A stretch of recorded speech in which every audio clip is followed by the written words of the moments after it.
Dear students, today in this class you are going to learn about chapter 3 data handling. Okay, this is of class 7th standard. Let us discuss about introduction. Okay, look at here. In your previous classes you are already dealing with various types of data. You have already learnt of collecting data, right?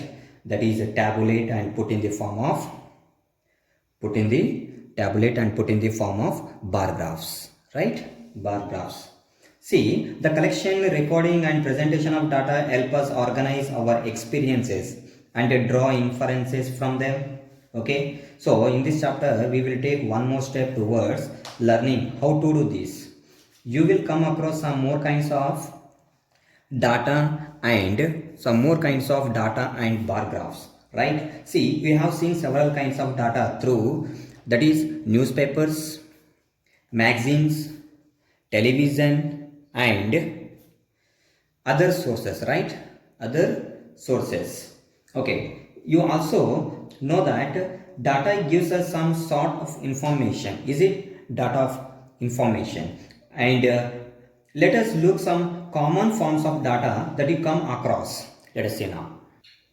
Okay, look at this table. They have given here temperature of cities. Is it? Some cities they have collected, that is temperatures. Okay, and here also football they have given and data showing weekly absentees in a class, right? Let us see here. Some cities have given Ahmedabad, Amritsar, Bangalore, Chennai, Delhi, Jaipur, Jammu and Mumbai, right? See, here maximum temperatures they have given and minimum temperatures they have given, right? See here, and in football World Cup 2006, Ukraine beat Saudi Arabia by 4-0, right?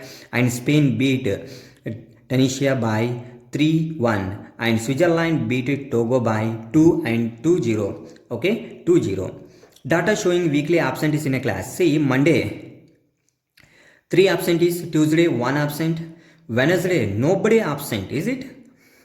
Thursday 1, 2, 3, 4, 5 members absent, Friday 2 absent and Saturday 1, 2, 3, 4 absent, right? See, represent one child. Okay, representation of one child.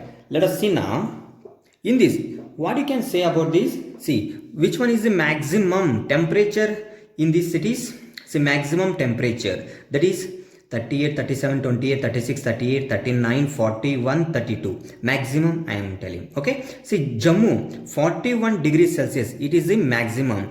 And also data showing weekly absentees and child nobody absent, that is on Wednesday. Right. We have collected some data and we can represent. So, can we organize and present these data different way so that their analysis and interpretation becomes better, right?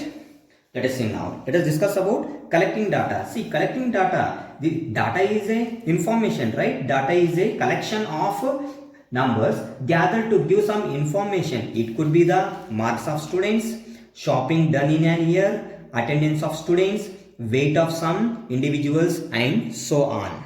Okay. Next, arithmetic mean or mean. Look at here. What is the meaning of arithmetic mean here? See, most common representative value of a group of data. We have to collect data. Okay. We have to make that is called group. Okay. Group of data is called the arithmetic mean, or we can call for that one more mean, right? See here, mean is equal to formula having here sum of all observations divided by number of observations. For example, sum of all observations, I will take any score. Okay, I will collect some data. I will add all those and divided by total. How many are there? If 9 are there, divided by 9. Number of observations. Is it? Let us see now. About range. See here, simple. Range, which is nothing but the difference between the highest and lowest observations, gives us an idea of the spread of the observations, right? See, this can be found by subtracting the lowest score. Subtracting the lowest score, right? Lowest observation or lowest score from the highest observation or highest score, we call the result of the range of the observation, right? Range of the observations. Okay, let us discuss it now. Discuss now exercise 3.1. Students, organization of data. See, when we collect data, we have to record and organize it. Okay, that's it. See, in this, when we put data, right, when we put data in a proper table, it becomes easy to understand and interpret. Now let us discuss about types of data handling. What are those? Data and its frequency distribution. Data and frequency distribution. And second point is pictographs. Okay, pictographs. And third one, bar graph. Okay, rectangular shapes. Okay, or pillar. Okay, and histogram and pie charts. Next point, chance and probability, arithmetic mean, median and mode. Okay, in next class we will discuss about exercise problems.